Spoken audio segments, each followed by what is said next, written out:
Nas últimas décadas, o envellecemento da poboación mundial tense convertido nun dos fenómenos demográficos máis significativos e transformadores do século XXI.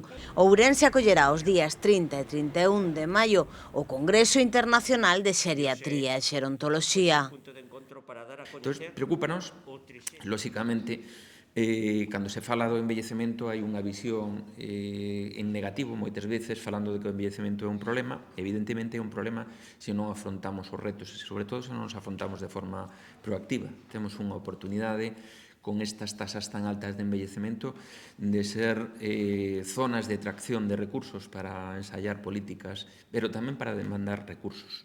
É necesario, urxente, que haya servicios de xeriatría nas 7 grandes áreas sanitarias e aquí tamén porque somos a zona con máis envellecemento de toda España, de toda Europa e das máis envellecidas a nivel mundial. Este proceso está influenciado por varios factores, incluindo os avances en medicina, a mellora das condicións de vida e as tasas de natalidade. A medida que o mundo experimenta un aumento nesa esperanza de vida, os países asumen unha serie de retos e oportunidades. Un envellecemento saudable significa menor coste sanitario.